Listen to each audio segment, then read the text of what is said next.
আসসালামু আলাইকুম। ইয়াম ফুডিজের আরেকটি নতুন রেসিপি দেখার জন্য আপনাদের সবাইকে স্বাগত জানাচ্ছি। আজকে আমি আপনাদের সাথে শেয়ার করব চুলায় তৈরি একটি চিকেন ব্রেডের রেসিপি। চুলায় ব্রেড জাতীয় আইটেমগুলো করার সময় অনেকেই কালারটা আনতে জানেন না, তাই আজকে আমি একদমই ভিন্ন রকম একটি পদ্ধতিতে এই ব্রেডটা তৈরি করে দেখাবো। তার জন্য কালার নিয়ে কোনো রকমের ঝামেলা থাকবে না। ব্রেডটা দেখতে যেমন সুন্দর, খেতেও কিন্তু ভীষণ মজা। আর কতটা সফট হয়েছে সেটা নিশ্চয়ই আপনারা দেখে বুঝতে পারছেন। তো চলুন তাহলে দেখে নিই কীভাবে তৈরি করবেন।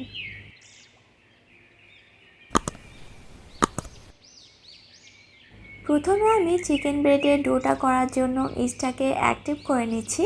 তার জন্য একটি বোলে 1 কাপ পরিমাণ কুসুম গরম লিকুইড দুধ দিয়ে দিলাম। আপনারা চাইলে কুসুম গরম পানিও ব্যবহার করতে পারবেন। এবার দিয়ে দিচ্ছি 1.5 চা চামচ ইস্ট এবং 4 টেবিল চামচ চিনি। চিনিটাকে একটুখানি মিশিয়ে নিয়ে এই মিশ্রণটাকে ঢেকে রেখে দেব 5 মিনিটের জন্য।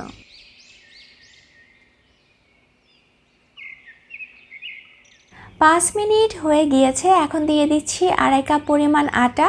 আপনারা চাইলে ময়দা দিয়েও করতে পারবেন। এবার দিয়ে দিচ্ছি 1 চা চামচ পরিমাণ লবণ। এখন সব কিছু খুব ভালো করে মিশিয়ে নেব। যেহেতু এই ডোটা একটু নরম টাইপের হয়ে থাকে, তাই আমার কাছে মনে হচ্ছে আরও একটু লিকুইড দুধ লাগবে। সেজন্য আমি 1 টেবিল চামচের মতো একটু লিকুইড দুধ মিশিয়ে নিলাম। তবে এটা একেবারে অপশনাল, যদি আপনার প্রয়োজন হয় তাহলেই দিবেন। আর এই অবস্থায় ডোটাকে মথে নেওয়ার কোনো দরকার নেই, শুধু একটুখানি মিশিয়ে নিয়ে ঢেকে রেখে দিব 10 মিনিটের জন্য। 10 মিনিট হয়ে গিয়েছে। এখন আমি এর মধ্যে দিয়ে দিচ্ছি 2 টেবিল চামচ বাটার। তবে আপনারা চাইলে বাটারের পরিবর্তে তেল কিংবা ঘিও ব্যবহার করতে পারবেন। তবে বাটারটা দিলে এই ব্রেডের স্বাদ আরও অনেকখানি বেড়ে যায়। ব্রেড জাতীয় আইটেমগুলোর ডোটা একটু নরম করে করতে হয়। আমি কতটা নরম করে এই ডোটা করেছি সেটা নিশ্চয়ই আপনারা দেখে বুঝতে পারছেন। এখন আমি ডোটাকে 5 মিনিটের মতো খুব ভালো করে মথে নিব।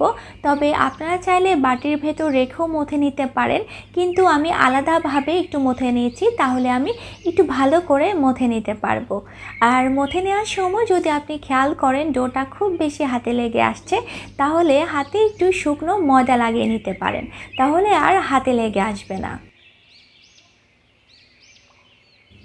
ডোটা মথে নেওয়া হয়ে গিয়েছে। এখন আমি এই ডোটাকে একটি বক্সে রেখে দিব। তবে বক্সে আমি একটু বাটার লাগিয়ে নিয়েছি। এখন বক্সের ভেতর থাকা বাটারটা এই ডোটার ভেতর খুব ভালো করে লাগিয়ে নিতে হবে এবং এই ডোটাকে ঢেকে আমি একটু গরম জায়গায় রেখে দিব 2 ঘন্টার জন্য। তবে আপনি চাইলে রোদে রেখে দিতে পারেন কিংবা চুলার পাশে রাখতে পারেন। তো 2 ঘন্টা হতে থাক। চলুন এবার এরপরে কি করবেন এবার সেটা দেখিয়ে দিই। এখন আমি চিকেন ব্রেডের ভেতরে দেওয়ার জন্য একটি পুর তৈরি করে নেব।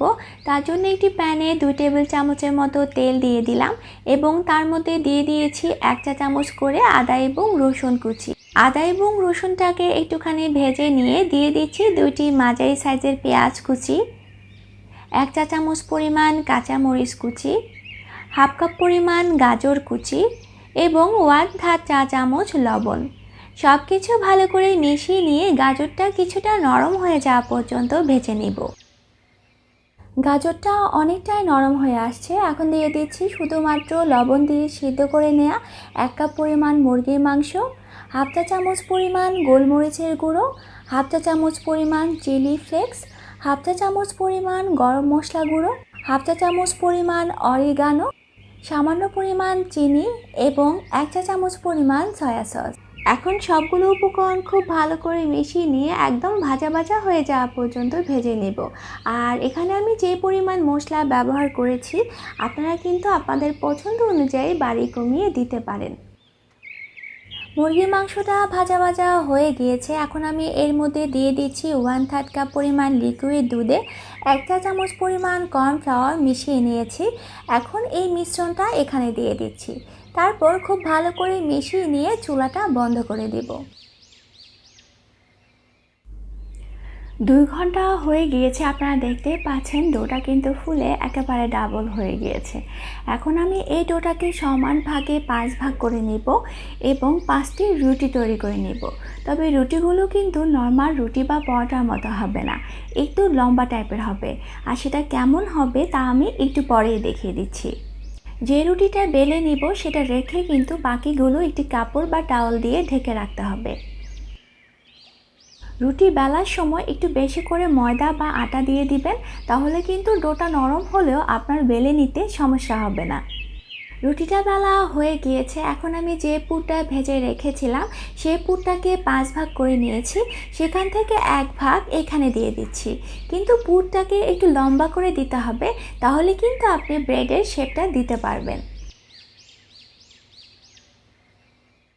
এখন আপনি ভিডিওতে যেভাবে দেখছেন ঠিক এভাবে করে ভাঁজ করে নিতে হবে।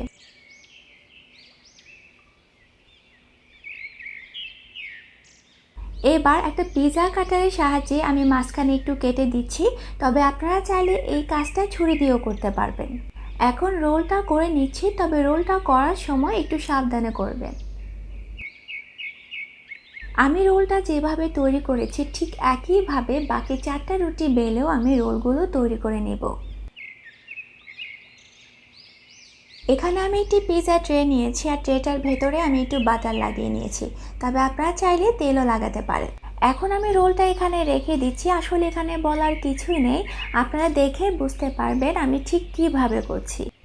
আর আমি কিন্তু সবগুলো রোল একসাথে বানিয়ে নিইনি, একটা বানিয়ে রেখে কিন্তু পরে আরেকটা রুটি বেলে তারপর আরেকটা রোল বানিয়ে এখানে রেখেছি। কারণ একসাথে যদি আপনি তৈরি করে এই ট্রেতে রাখতে যান, যেহেতু ডোটা নরম তখন কিন্তু শেপটা নষ্ট হয়ে যাবে। সবগুলো রোল দেওয়া হয়ে গিয়েছে, এখন আমি এই ব্রেডটাকে ঢেকে রেখে দিব 30 মিনিটের জন্য। 30 মিনিট হয়ে গিয়েছে, আপনারা দেখতে পাচ্ছেন ব্রেডটা কিন্তু অনেকটাই ফুলে উঠেছে। এখন আমি এর উপরে একটু টমেটো সস ব্রাশ করে নিচ্ছি। আর এভাবে টমেটো সস ব্রাশ করে নিলে ব্রেডটা যখন আপনি চুলায় করবেন হয়ে গেলে দেখতে ভীষণ ভালো লাগে।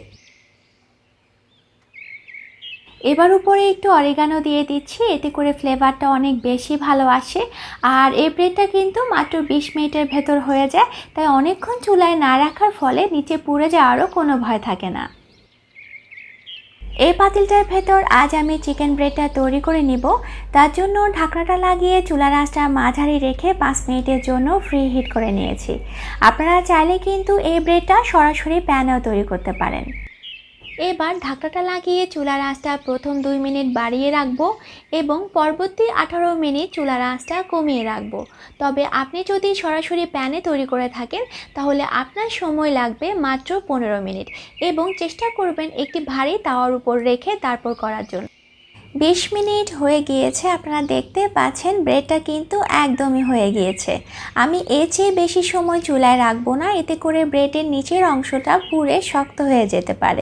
আর আপনারা যদি স্পাইসি কোনো ব্রেড আইটেম তৈরি করে থাকেন তাহলে উপরে ডিম ব্রাশ না করে এভাবে সস ব্রাশ করে দিতে পারেন, এতে করে ব্রেডটা দেখতেও সুন্দর লাগবে আর চুলায় করার পর কালার না আসার কোনো ঝামেলাই থাকবে না। আমার আজকের রেসিপিটা ফলো করে অবশ্যই বাসায় তৈরি করে দেখবেন। রেসিপিটা কেমন লেগেছে জানাতে কিন্তু একদমই ভুলবেন না।